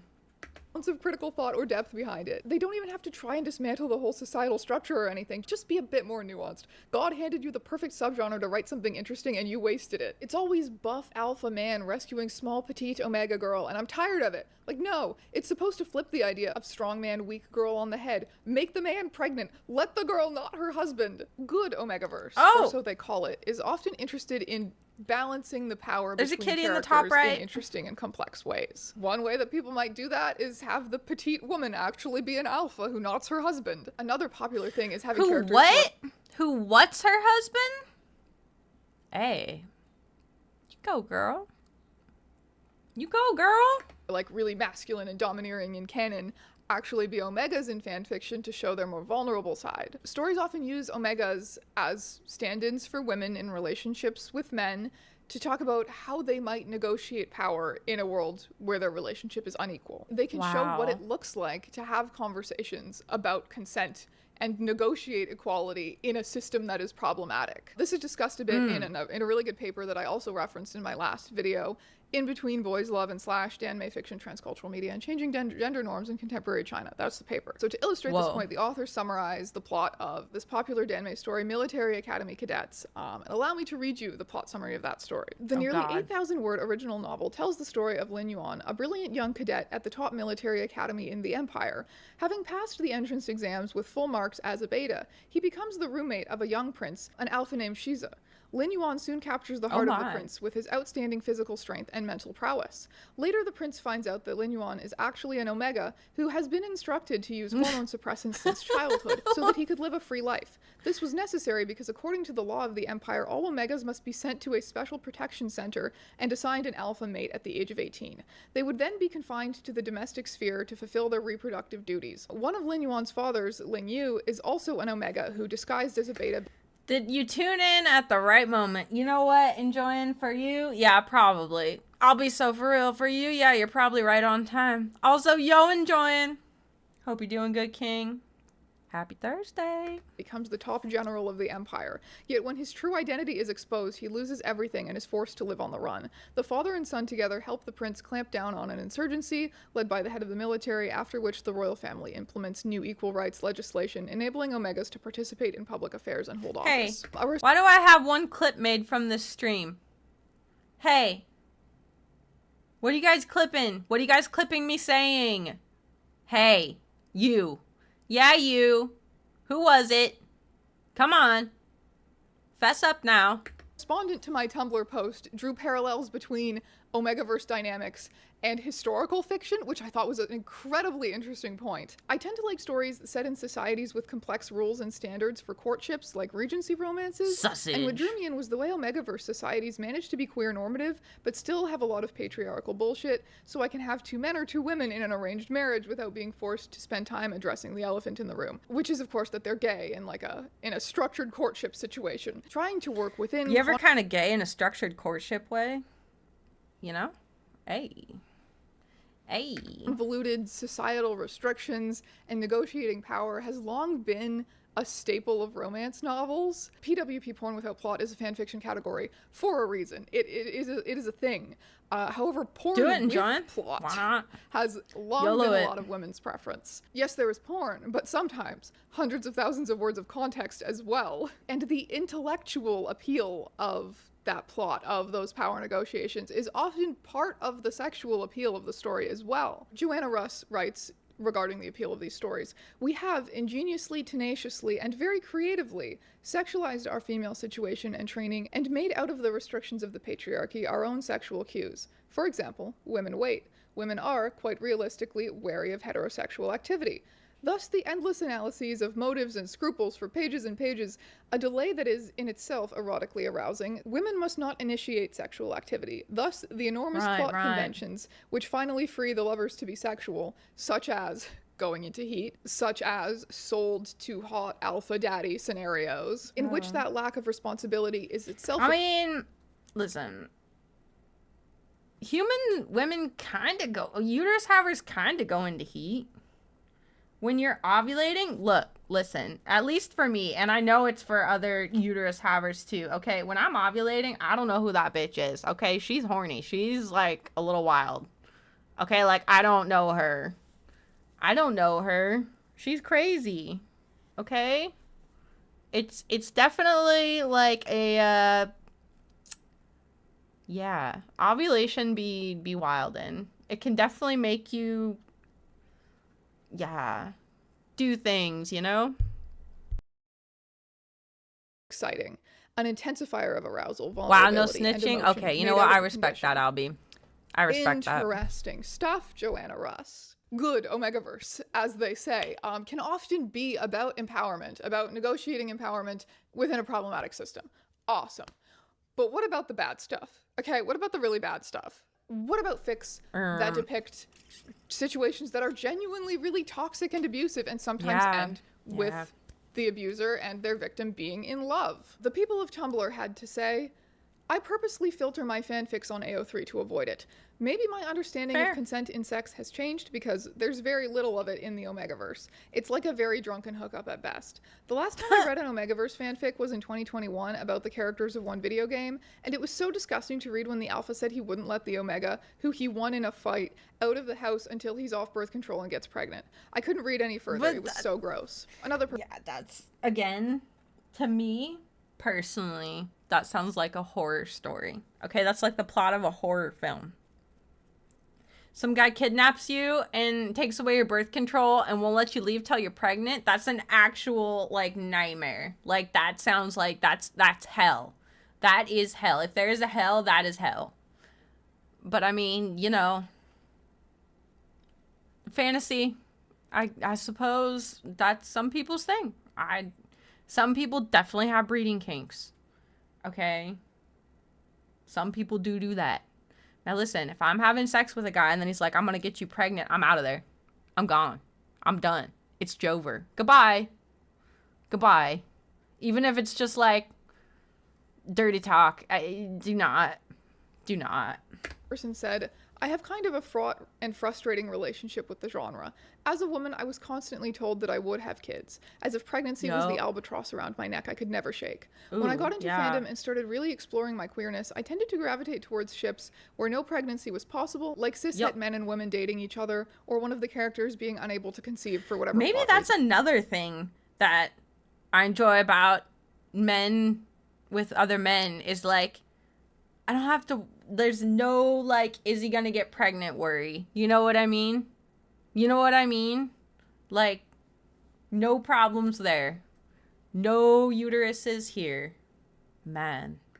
These ships felt like a safe space from the all-encompassing threat of pregnancy. And when I first came across Omegaverse in one of my favorite fandoms, I was shocked and rocked to my core. I don't lie when I say I truly had what I now recognize as a panic attack over it. There are some people who Omegaverse will just never be for.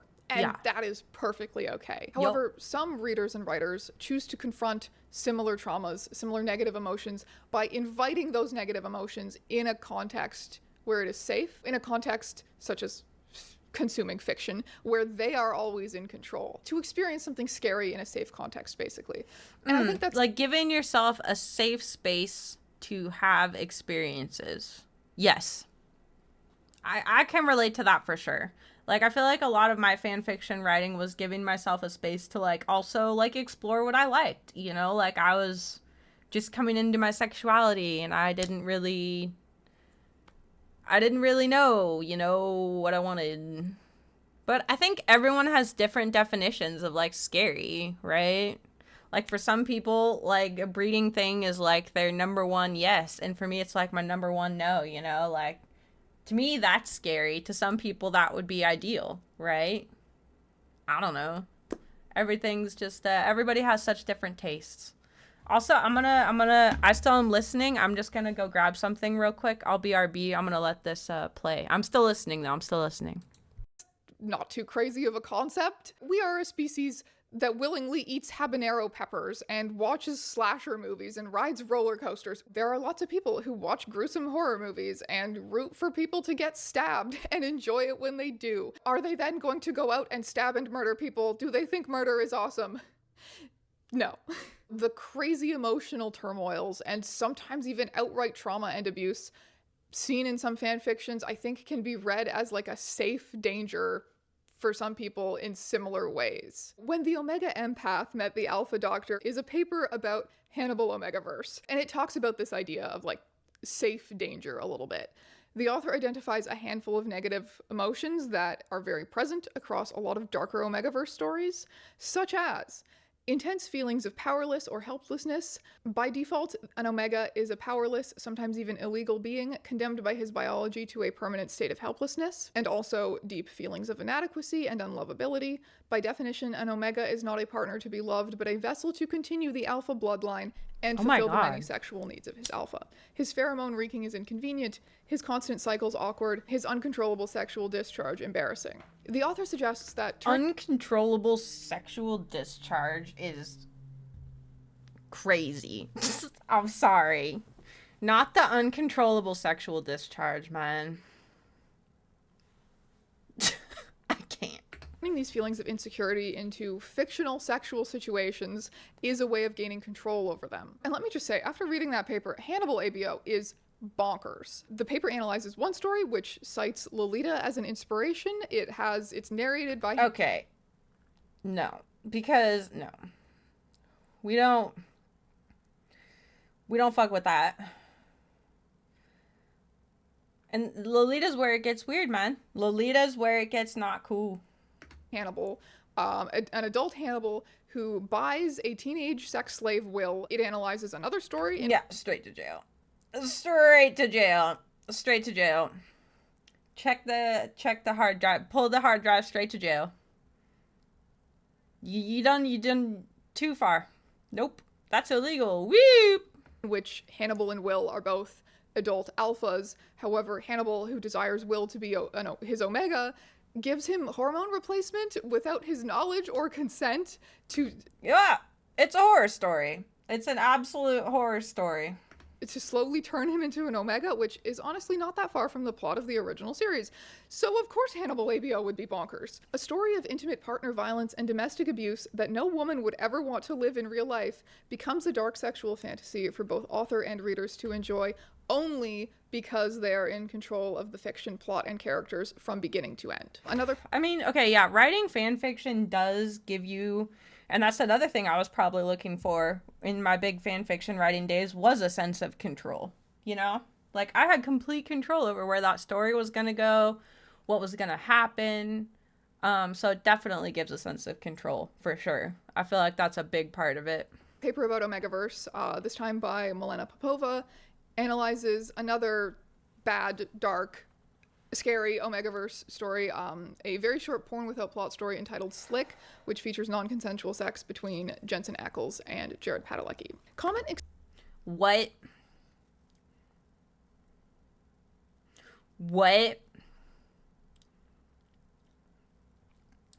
I don't get off on the non-consent stuff personally. Like, I don't know. Like, if it's consensual non-consent, that's one thing. If it's consensual non-consent, that's one thing. But just straight up no consent? Nah. We don't fucks with that. Exchanges between readers and the author give insight into both the authorial intent and the reader reception Don't do it, of Albie. Slick. The story is repeatedly described as both hot... What is this? I'm sorry. I'm not even going to read that title. That's crazy. Straight to jail. That's too much. You've gone too far. You've dug too greedily and too deep. It's not for science. and unnerving horror sex, disturbing, often by the same readers, showing a complex blend of effective, emotional, and intellectual reactions to the story. No, One we're reader learning. commented, "This was a wonderful story in so many ways. It was wrong, and I just wanted to rescue Jensen." Readers were clearly able to simultaneously derive pleasure from it and critically analyze Yikes. it. Once again, we discover that just because something is porn, it doesn't mean people aren't using it to also confront complex ideas. The porn versus literature dichotomy is completely fake. You heard it here first on Strange. That's not true. I'm sure people have been saying that for decades. I don't know where you heard it first, but you heard it today on Strange. One Tumblr user said, I've heard a lot of things for the first time today. I've heard a lot of things. My poor little virgin ears, okay? My poor little virgin ears. For science? No. Emotional abuse and neglect, including medical neglect, growing up, and have not had a great track record with trying to open up to people in my adult life. A lot of people with CPTSD or similar traumas experience fear or aversion to vulnerability, as well as an intense shame around having needs or desires that they cannot meet on their own. I feel the need to disclaim that I don't consciously read any of the above tropes as wish fulfillment or actively project myself into those scenarios, and I think the fact that the characters are usually male makes it feel safer or more accessible to engage with. Enjoying Best I Can Do is impreg. Best I Can Do is impreg. Thoughts? Because it's so distant from my own experiences. In real life, I am an all but stoned service top who would sooner fake an orgasm than subject myself to any of the scenarios I have gladly put Dean Winchester through. Another person wrote... I'm sorry, what? What? In real life, I am an all but stoned service top who would sooner fake an orgasm... A stone service top. I don't think I've ever heard that one before. So that's like a top who's like, well, they're stone. I mean, so they're like a rock. So they're, and then they service, so they're, and then they, you know. Then subject myself to any of the scenarios I have gladly put Dean Winchester through. That's crazy. Another person wrote me a kind of long summary of a... Okay, hot take. I don't think in either one of the... I mean, okay, Jensen Ackles is like a little bit good looking, but I don't know. Kind of, sort of. I don't know. another darker Omegaverse story that they read. And it is another example of someone, I guess, confronting their trauma through writing Omegaverse. It was a medieval AU of the Omega being a prince to a kingdom that was just invaded and destroyed by another kingdom, and he was forced to marry the alpha guy that literally killed his parents. He fucking hated him, and was also Hey, you offered yourself for science, okay? You offered yourself for science. Hey, I didn't do anything, okay? open about it. But the alpha kept writing it off because Omegas just always love their alpha and are natural mothers. So once we're bonded and have a kid, he'll stop acting so mad. That is not my baby. Never happened. The stuff that had my jaw on the floor was how the Omega kept on finding any way to abort the baby, which the alpha thought was an impossible thing for him to do, so he never suspected it until a doctor finds out. And he still doesn't believe it. To him, it's simply impossible. This leads to a blowout fight between them, where his worldview gets smashed to pieces because the Omega goes, yeah, I was aborting them, and even if you somehow manage to get me to have the baby, I'm killing that fucking thing because I refuse to give you a prince to this evil fucking kingdom. I'm doing that. I mean, period. Honestly, period. Deletus the fetus. Child a favor by making sure it never has you as a dad. This makes the alpha just fucking lost as to what to do because he was truly banking on everything working out for him just because he was an alpha, and he did actually fall for the Omega too because of his scent and how smart he is. So all of his hopes for them finally getting along and having a family are gone. I adored it, and just how much the Omega was refusing to give him a chance because yeah, that fucker literally killed his family and enslaved his people, so why the fuck would he? Seeing the alpha go into despair because bioessentialism couldn't save him from his shitty actions was beautiful. The thing is, I can't read this fic anywhere anymore. It never got an ending. Why? Because the author was a trans man that was using Omegaverse to talk about his fears of corrective rape, and he was harassed constantly. That is to say, harassed by other Tumblr users for... What is... Hold on. Trans man that was using Omegaverse to talk about his fears of corrective rape.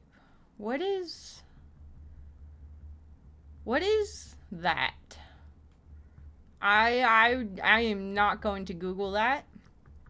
It's so you know, maybe I don't want to know. Maybe it's one of those things that I probably just and he was harassed constantly. That is to say, harassed by other Tumblr users for writing things that are kind of dark and messed up. Another thing that's really interesting about Omegaverse, another way that Omegaverse potentially subverts our understanding. You haven't met the right man, woman. Yeah, give me. Oh God, fucking classic.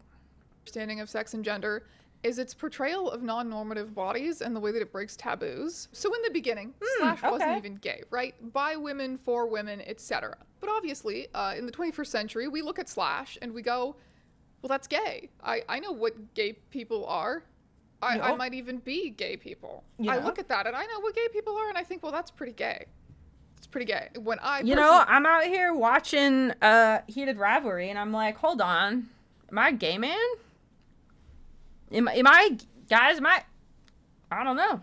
You know, like Heated Rivalry got me moving different. Heated Rivalry got me moving different, I fear. Was being raised in the trenches of Tumblr.com. The gayness of Slash was very much part of the appeal. Not fucking Tumblr.com. The gayness of Slash was very not fucking oh come on man. Not Harry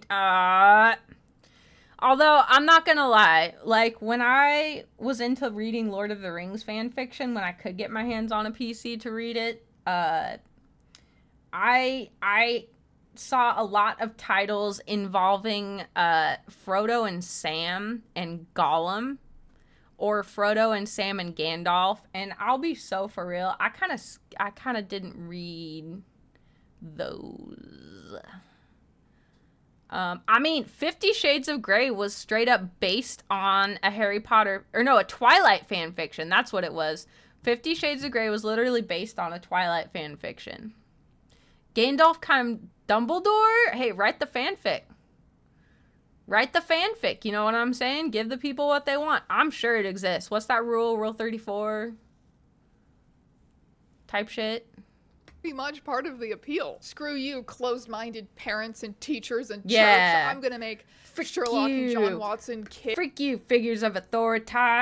Frick your authority. Yes, on the internet. However, shipping two men who look like this definitely seemed really cool and subversive when we were all 13 on Tumblr. Edgy. It is cool when like this is the first time you have ever engaged with queerness in any capacity. However, there is still a lot that bodies that look like this do not challenge. While we eventually figured out that Slash was gay, it was still male, it was still white, cis, able-bodied, etc. The 2000s and 2010s, I would say. I'm sorry, what? Harry and Ron is still the number 1 and number 2 ship of all AO3? Harry and Draco. Yo. That.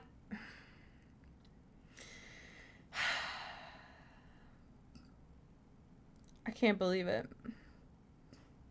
Yes, I can.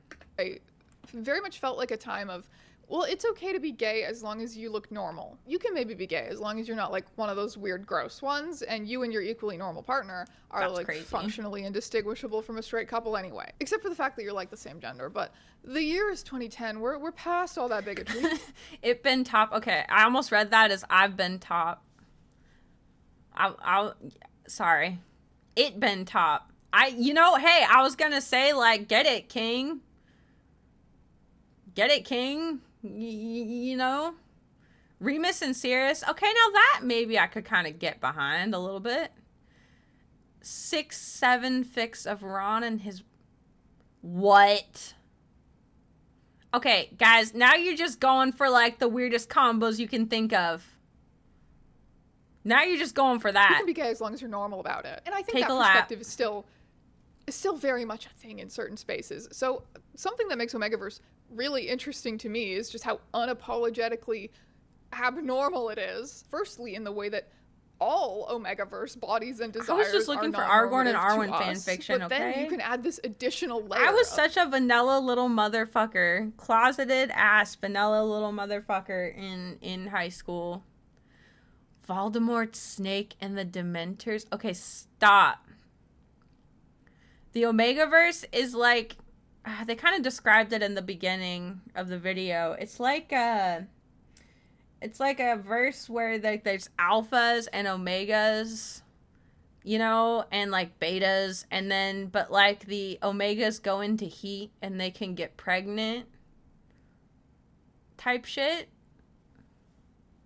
And that's the people want it, I guess.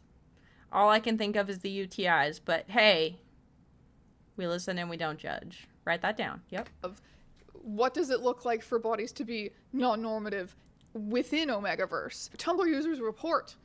I love knowing that when I get into an Omegaverse fic, the author is usually not going to hold back and unafraid to make people uncomfortable. It's a sub-community that revels in being weird little freaks, and that's what fandom at its best is, in my opinion. Authors being comfortable with the uncomfortable often makes for more interesting stories, plot and character-wise, I've found. Another said, the initial intrigue of Omegaverse, definitely had a lot to do with me being the most repressed Catholic trans mask. Like, yeah, I feel like a lot of people who write fan fiction are so repressed. They're so repressed. Careful enjoying, that's how you get pregnant. You're gonna get pregnant. You're gonna get pregnant. True, Friar Tuck. True. It's in there somewhere. Hot? Okay, hey. If you want to have a uterus put in you and carry the baby, you know what? I salute you. I salute you. If it's a girl, you're gonna call it Vives. Aww. Okay, wait. Aww. That's actually like one of the most wholesome things you've ever said, I guess. Lil Vives. She'd be cool. Imagine a world where someone could be capable of getting pregnant while being a man, and that would be so acceptable. Child support not on the way, by the way. Child support not on the way. I will say, thoughts about Omegaverse from queer and trans people are very, very mixed.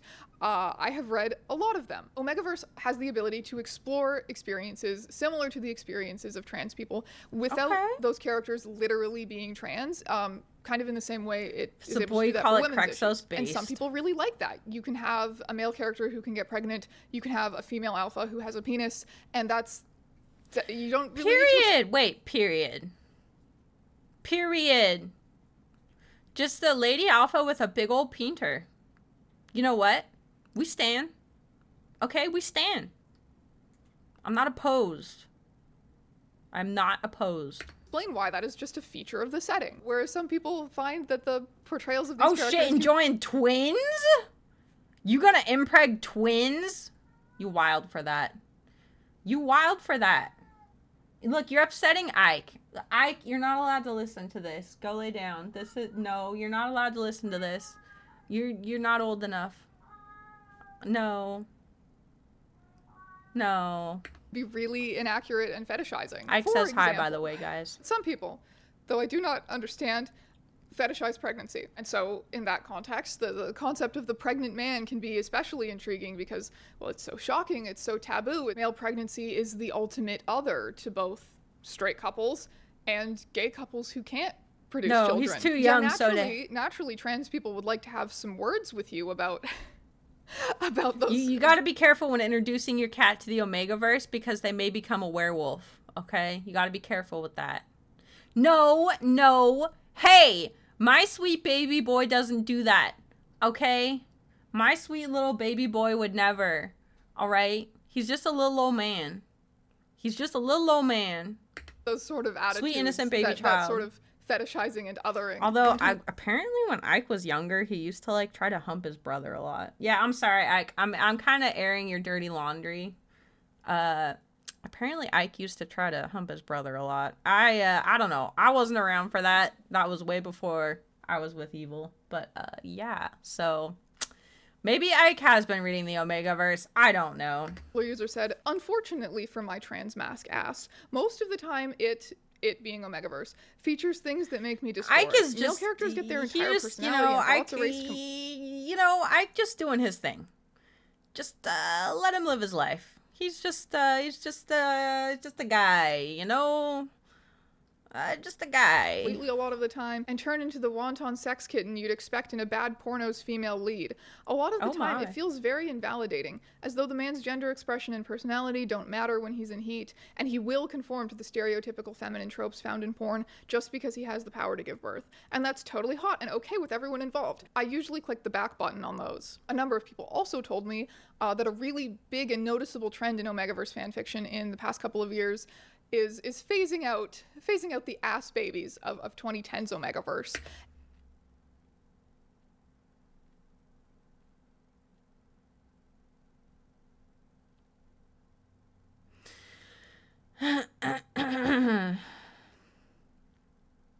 And instead giving male Omegas both sets of genitalia. These days I believe it is much more common for male Omegas.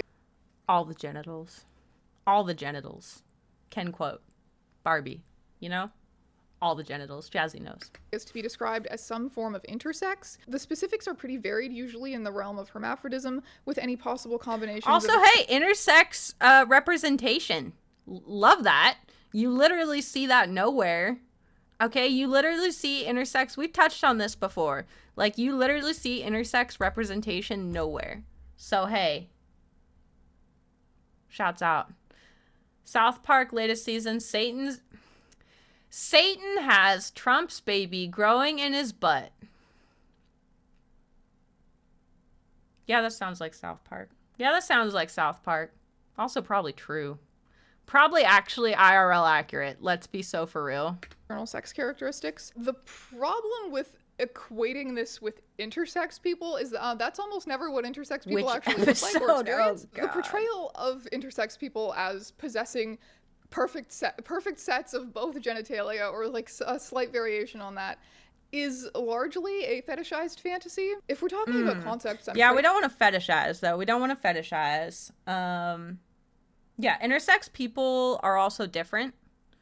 And ultimately, what you have to remember is that what someone has physically between their legs really isn't your business.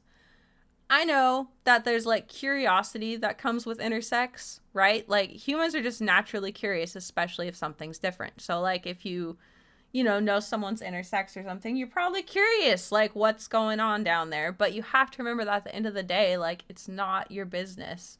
And like obviously it's different if you're going to hook up with them or whatever, but like if you just know them as a person, it's really not your business. It's really not. Of the whole intersex Satan, Omegas. Trump tries to have Satan have a miscarriage. Also probably IRL accurate. Also probably IRL accurate. Slash alphas is one of them. I'm intersex myself, and of course, being intersex is a whole spectrum, right? But the way that intersex alpha slash omegas work is kind of fetishistic in that it's usually like cis man slash woman with both sets of reproductive organs. So Omegaverse has this potential to be really queer and awesome and weird and really validating for queer and trans readers. But it also has the capacity to spread misinformation about these identities. It has the capacity to other trans experiences like male pregnancy, sometimes more than it normalizes them. So that covers Omegaverse genders as like an allegory for real queer and trans experiences. Okay. But what happens when we ask the question, what would it look like to be some sort of queer or trans within Omegaverse dynamics? What does it look like to be gender nonconforming in a world with a whole bunch of new genders? What does it look like to be non-binary or asexual? Could a trans woman be an Omega? These are questions that queer writers are tackling with nuance. I think you could do whatever you want. Like, you're writing it. Pop off. You could do whatever you want. That's the cool thing about writing your own story. It's yours, you know? The fic begins with our protagonist falling The only in love limit with his is your high school imagination. sweetheart. His love interest presents as an alpha, and our protagonist is certain he shall present as an omega. And also, has created... like, can we stop writing fan fiction about, like, high school? Like, it's fucking weird, man. Like, I get it if you're in high school and you're writing fan fictions about high school, but if you are out of high school and you are writing fan fictions about high school, you probably need to go to jail. I'll be so for real. You probably need to be in jail. Like, what are you doing? What are you doing? I was uncomfortable watching a lot of Euphoria because, like, I was like, oh, these are literal children. You know? These are supposed to be. I mean, the actors aren't, but, like, in the story, they're supposed... And that's another thing is, like, age casting older so that they can have these promiscuous scenes. But I'm like, this is literally supposed to be, like, a junior year fucking high school girl. Like, hello? Like, that's crazy. An idealized future of their lives together as the romanticized concept of alpha and omega. Sadly, the main character then presents as an alpha. The dysphoria he experiences as a result is intense and vividly described, and he feels the need to transition. I found this fic as a bright-eyed teen, and it has not left my mind since, purely because of the ending. The idea that dysphoria could exist around secondary genders and be so painfully accurate to its real-world counterpart, but have absolutely no way of being aided, has stuck with me. There is also a fic I read where the omega is asexual and therefore struggled with their heat, because while it increases libido and causes them pain, they are sex repulsed, and they need to find ways to deal with those two contrasting desires. The author actually Okay, now that sounds interesting. Okay, that sounds interesting. Damn. I didn't realize Omegaverse went deep like that. To their guns and didn't try to cure or solve the character's asexuality via them getting railed so good they like it, or meeting the right alpha. Which is Good. Because I'm sure asexual people hear that all the time. Well, you just haven't been laid right yet, or like you just haven't tried it yet, or whatever. And it's just like, leave them alone, man. They literally don't want to have sex. Just leave them alone. Don't make it fucking weird. It's pretty cool. It's also not uncommon now to see alpha or omega relationships which experience like almost a type of homophobia from their societies. I have found that in recent years there is a lot more quote-unquote non-traditional alpha-omega dynamics, which I think is pretty cool, even if I don't read them often. I like that there's a growing attitude of, I can do what I want with the speculative biology genre, and not feel constrained to a predetermined gender trinary with restrictive boxes. Because yeah, fuck restrictive gender roles in any form. True. Even if I personally like some particular gender roles in my erotica, I don't think everything should fit that. I've definitely noticed a lot more alpha fics, which is a little funny to me because what if men had all the same rights as women, and then what if we just still made these two men alphas for the drama? We've looped back around to gay pining fics, lads. The main character was a beta in love with an alpha, but he talks about how their relationship would never work out because of how their society views relationships that don't result in children. It was very obviously a reference to how real-life society views queer relationships, and probably written by an author whose country is very harsh on LGBT rights. Hearing about all these Omegaverse stories that deal with gender in such weird, I say weird in an endearing way. I love weird stuff. Me too. That deal with gender to a like point. Weird and complex To a point. Okay? Like, I'm all for freaky weird, but like, I do have, you know, some lines in the sand, okay? Yes. It almost feels like we've looped back around to this like semi-utopian vision of fandom as this like limitlessly innovative space where people can do anything they want and marginalized voices have power. But unfortunately, I need to like rein it in and poop on the party a little bit again. Fandom may be free from the commercial interests of publishers, and fans may be free from a lot of shame in those settings, which is awesome. But fanfiction writers also were not grown in a lab. Like, they've still spent their entire lives developing biases like everyone else, and there are still issues that plague fandom. Despite all of the potentials of Omegaverse, it is still, most often, a universe in which cis white men experience misogyny and oppression. It's still about characters that look like the typical everyman that has always been the protagonist of media. Some have argued that the potential subversive power of Slash and Omegaverse will always be limited so long as they continue to center white male bodies, even if they're supposedly stand-ins for marginalized bodies, because is that not a way of just erasing those actual marginalized identities? I think that so far this video has made it clear that that is often the exact appeal for women and queer people writing these stories. They are writing that on purpose to unpack their own issues with a sort of sideways glance. But I do think we hit a wall. We do not find quite as good justifications for Omegaverse when we approach the whiteness of it all. Slash is very, the whiteness very of it white. all. And for a long time, it has had the excuse that, well, yeah, I feel like just fan fiction in general is definitely, you know, white people shit. Let's be real. Let's be so for real. Like, I feel like a lot of fan fiction do be white people shit. Like, guilty. White bitch here. White bitch here. You know what I'm saying? They ain't wrong. Media is white, so of course these characters that have massive fandoms around them are white. That's not the fault of fans, that's the fault of the mainstream media. But that is slowly changing now. Slowly, but it is changing. As one paper that I read points out, we are starting to see actors who are not white being cast in main roles that fit archetypes that fandom has typically been... Like, for example, Heated Rivalry, right? One of the guys is half... I forget if they touch on it. I forget if he's either half Canadian native or half Asian. I'm so sorry, I forget, but he's not white, right? He's not white. The actor is not white. The character is not white. So seeing that was very cool. Very fucking cool. Just love to get their little grimy hands all over. There's the Star Wars boys. There's Marvel characters. Okay. Yes. Can we talk about, oh god, I forget his name. He was in oh my god, what's that fucking show? Moon Knight. So good. I'm not gonna lie, I'm not so much about him. Oh, he's pretty cute though. Not gonna lie. Based. Listen, I don't watch that slop. But the slop Moon Knight was has cool, very Albie. big fandoms. Moon Knight was cool. I liked the parts about like all the Egyptian gods and shit, and like, yeah, it was cool. And he was so good in it. That actor was so good in Moon Knight. Like, he fucking carried that show straight up. Fandoms have tended to jump through some hoops to prioritize white characters who have less screen time than the non-white heroes. We have more and more canon texts presenting fans with compelling, shippable non-white characters, and fans are consistently setting them aside or casting them as one-dimensional side characters in their fan fictions. I think part of what appeals to people about fan fiction, fan content in general, is that it's comforting, it's repetitive. People like to read about the same characters over and over again, the same tropes, the same AUs. People just like what they know, especially in fandom, and that does appear to extend to characters who look a certain way. There is a preference for white men afoot in large portions of fandom. Additionally, we sometimes see Omegaverse stories set in like really extreme dystopias where you'll see things like segregation, human trafficking, slavery. Why you write a fan fiction and bring that stuff into it?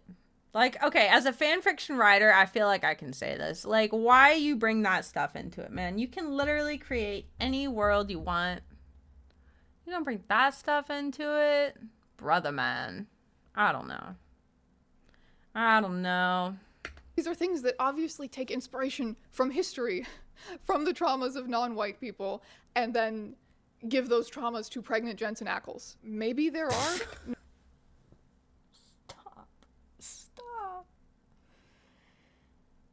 not pregnant, Jensen Ackles. What is happening? Non-white writers who use Omegaverse to process things in the same way that women and queer people do. I have not read any of those testimonials. I have not come across this hypothetical person. I'm just covering all my bases in case they do exist. I have only heard about these kinds of stories that Jensen Ackles. It's the guy from one of the guys from Supernatural. Apparently, people really like to make him pregnant. Yeah, I don't know. very likely written by white writers that just come off a little bit. Just come off a little bit HIV living is all. Sometimes Omegaverse stories that try to deal with injustices that have typically been faced by people who do not look like Jensen Ackles. Right. They can be a little bit awkward, just a little bit in bad taste, you know. And I do think that if Omegaverse has a definite limitation on its ability to do interesting social commentary, Supernatural is a show. It's pretty big, at least over here in the States. It's got a pretty big fan base. I never really got into it myself, but the people love it, I guess. I don't know. Apparently they want to get the one guy from it pregnant. This has got to be the whiteness, the whiteness of it all. In conclusion, my friends, is Omegaverse good? Is it bad? Sorry, I don't have an answer for you. It can be. I think there can be good and bad from it. Whatever each individual writer treats it as. Like Responses to my Tumblr post indicate that the future of Omegaverse is increasingly intellectual, increasingly interested in world building and social commentary. It is increasingly diverse in the queer identities, both literal and allegorical, that it portrays, even though sometimes, and especially in the case of intersex people, it might get it wrong. And there is still not enough women. They all scream from the rooftops, let that woman, not her husband. Unfortunately, there are still just not that many women in Omegaverse. The supremacy of the cis white male body in Omegaverse is very intact. But people are making some valiant efforts at dismantling it. And fear not. I mean, at least they're getting the cis white men pregnant. I mean, I'd say that's pretty big progress. Even if they're using cis white men, okay, at least they're getting them pregnant. They're doing that right. As they should, okay? Even though we've realized that cool world building is awesome and Omegaverse can be intellectual, there is still tons and tons of crazy porn and wolf penis. Somewhere out there, someone is writing crazy wolf penis porn about characters that you love right now. Right now? You telling me someone is out there writing Aragorn werewolf porn right now? You're telling me? Holy. I promise you. Good night. Good night. Wow. Okay. Hey. Good video. You know what? I learned a lot there. I learned a lot. Okay, we learned about the Omegaverse. We learned about werewolf stuff. It's goddamn. I mean, you know, honestly, W. You're traumatized, as you should be, queen. As you should be, queen. Welcome to the Views broadcast. I'm sorry if you're traumatized. But you learned something, didn't you? You learned something, didn't you? Yeah, you did. You know you did. You know you learned something on the Views broadcast today. Okay, listen, guys. I think that Dark and Darker update is up. I think the Dark and Darker update is ready for me. We did a couple hours here. You know, I just wanted to go live and vibe. And thank you, Albie, so much for the video recommendation. Guys, go watch Heated Rivalry. This is your homework, okay? This is your homework. Go watch Heated Rivalry. I don't care how you'd have to do it. I don't care. You go do it. This is your homework. And next time I see you, I expect you to have watched all 6 episodes. Okay? Now listen. I love you all bunches. Mwah. Thank you guys for being so wonderful. Thank you guys again for all the subs, new subs, resubs, everything. You guys mean the world to me, okay? Yes, Soda did get summoned by the gay wolves. No, it's true. No, it's true.